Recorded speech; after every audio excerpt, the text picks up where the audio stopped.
Halo teman-teman, pada kesempatan kali ini saya Kirana akan mewawancarai salah satu pelaku jasa wisata, Mas Kurnia, dengan tema etika komunikasi dan profesionalisme. Seperti kata pepatah, tak kenal maka tak sayang, maka baiknya kita awali sesi ini dengan perkenalan terlebih dahulu. Halo Mas, namanya siapa? Saya Mas Kurnia, dari Firdaus Tour selaku staf operasional. Oke. Kalau Firdaus Tour itu menjual paket wisata berupa apa ya, Mas, produknya? Kalau kita lebih ke bidang tur halal internasional sama biro jasa umum, yaitu. Oke, jadi Mas Kurnia ini salah satu staf dari Firdaus Tour and Travel yang menjual paket-paket wisata internasional dan paket umroh dan haji ya Mas ya? Oke, ini boleh saya tanya-tanya ya Mas ya? Boleh. Oke, pertanyaan pertama nih Mas, kalau untuk latar belakang dan tujuan didirikannya Firdaus Tour and Travel sendiri apa ya kalau boleh tahu?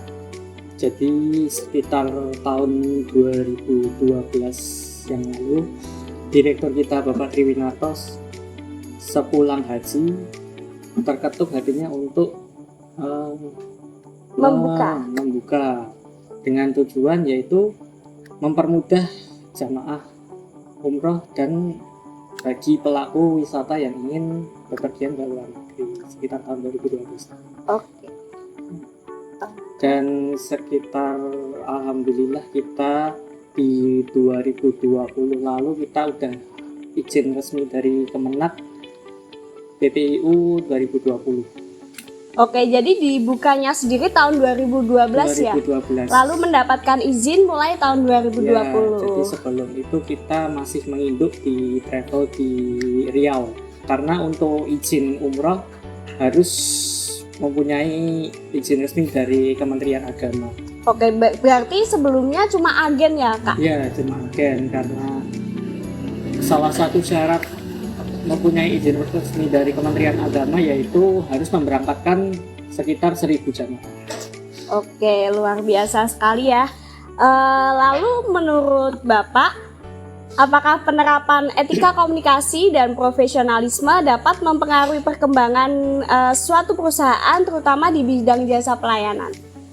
Ya tentu, kalau untuk komunikasi kita yang utama, apalagi kita semua dari bidang pariwisata, selain dari well groom, kita tahu berpenampilan baik, good speaking juga, terus attitude juga, itu yang paling utama, juga komunikasi yang utama karena kita berada dalam bidang jasa, kita bertemu dengan banyak orang juga, makanya kita harus memberikan informasi sebaik mungkin dan jelas mungkin.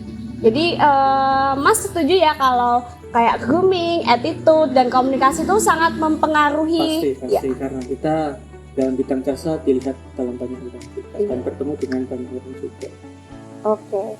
Selanjutnya gimana sih cara perusahaan Mas di Firdaus Tour and Travel melakukan penerapan etika komunikasi dan profesionalisme di lingkungan kerja? Kalau dalam lingkup kerja antar karyawan, kita ingin untuk komunikasi saling terbuka karena kita punya divisi masing-masing, tapi dalam satu tujuan yaitu ingin suatu keberangkatan itu maksimal. Makanya kita harus terbuka saling divisi, antar itu administrasi ataupun dokumen, itu semua harus sinkron dan harus jelas komunikasinya. Dan untuk ke jamaah atau peserta kita harus menginformasikan baik mungkin dan sekomunikatif mungkin karena itu adalah bekal mereka untuk nanti bepergian ke sana. Jangan sampai kalau jamaah atau peserta itu bingung nantinya dan khawatir. Betul. Jadi kita harus menginformasikan sebaik mungkin dan semaksimal mungkin pada jamaah atau peserta. Jadi sebagai pelaku jasa kita harus memberi informasi semaksimal mungkin ya Mas ya kepada jamaah supaya nanti jemaah juga tidak mengalami kesulitan-kesulitan saat berada di Tanah Suci. Iya betul. Oke. Selanjutnya kalau sebagai seorang yang bekerja di dalam bidang pelayanan jasa, kesulitan apa aja sih Mas yang selama ini Mas temui di dalam penerapan etika profesi dan komunikasi? Kalau kesulitan mungkin karena kita sering kita bertemu dengan banyak orang, otomatis kita bertemu dengan banyak karakter juga, dan kita bertemu dengan banyak orang tidak dalam satu daerah juga, ada yang memang itu dari luar Jawa ataupun apa, itu mesti berbeda-beda suku karena sifat mereka kan juga berbeda-beda ya. Yang sulit yang pertama mungkin bahasa, yang kedua mungkin sifat mereka kan juga berbeda dan tingkah laku mereka kan juga berbeda. Biasanya kayak gitu lebih yang paling sering karena kita bertemu dengan banyak orang, banyak dari daerah juga, makanya kita sering mengalami kendala dalam segi. Berarti untuk kesulitan yang dihadapi dari latar belakang budaya ya Mas? Iya, dari banyak jamaah kan latar belakang sukunya kan beda-beda, jadi itu yang bikin susah ya? Iya, betul sekali. Nah, dari masalah itu sendiri kira-kira solusi apa sih Mas dari Mas selaku penyedia jasa? Kalau kita sebagai penyedia jasa kita harus pintar-pintar memposisikan diri sendiri. Jadi kayak kita bertemu dengan orang yang berbeda bahasa, berbeda sifat, itu harus pintar memposisikan diri. Apalagi lebih banyak kita bertemu dengan banyak yang usianya lebih lanjut, jadi mereka mungkin kesabarannya kurang, jadi kita harus lebih memposisikan diri. Berarti sebagai pelaku jasa harus lebih sabar, pengertian gitu ya Mas ya? Oke. Lalu harapan apa sih yang kiranya ingin dicapai dalam kaitannya dengan komunikasi antar pegawai dan profesionalisme yang dibangun? Ya, itu tadi untuk keberhasilan komunikasi antar pegawai, harapan saya itu bisa terbuka dan berlangsung secara baik. Jadi nggak melulu sepaneng, karena kita kan komunikasi yang baik adalah menjadikan etos kerja kita juga bagus. Etos kerja bagus itu nanti terkait keberhasilan kita, terkait suatu keberangkatan kita. Dan untuk jamaah atau peserta, harapan saya dalam komunikasi yang baik itu, maka jamaah atau peserta merasa terbekali sebelum mereka nanti pergi ke tanah suci ataupun pergi ke luar negeri. Jadi harus memberikan informasi yang baik kepada peserta atau jamaah. Oke, jadi untuk antar pegawai sendiri kaitannya dengan komunikasi itu hasilnya nanti dengan etos kerja ya. Kalau untuk jamaah nanti hasilnya dengan kepuasan dari jamaah tersebut sendiri.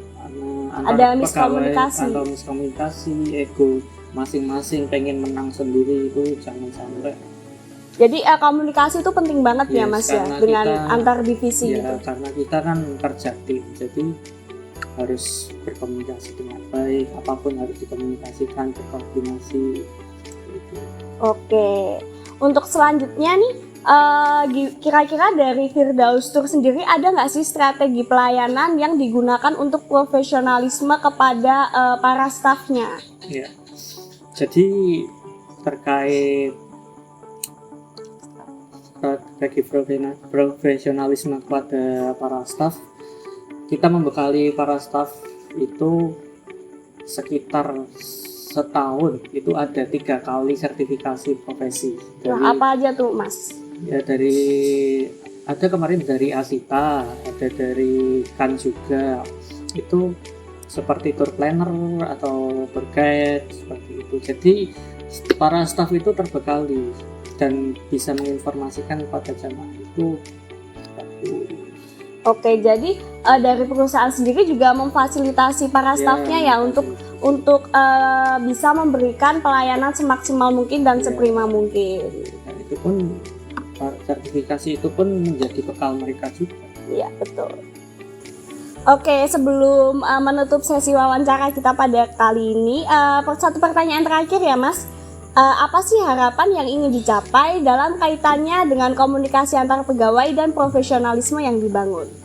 Jadi harapan kami pada para staf ingin mereka berkomunikasi dengan baik, berkoordinasi dengan baik, karena dalam komunikasi yang baik dan koordinasi yang baik itu nanti terbangunlah suatu etos kerja yang tinggi.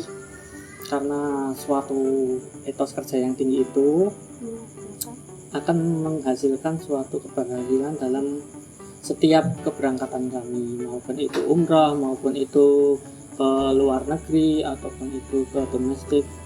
Itu harapan kami, dan pesan saya jangan sampai mereka mementingkan ego masing-masing dan pengen menang sendiri, karena kita kerja tim, jadi kita harus mengkomunikasikan itu apapun harus saling terbuka, harus saling berkoordinasi antar divisi.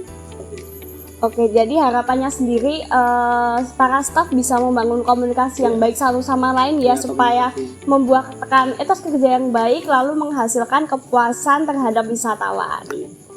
Oke, baik, terima kasih. Sekian wawancara yang saya lakukan dengan Mas Kurnia selaku pelaku jasa di bidang pariwisata, khususnya di jasa umroh.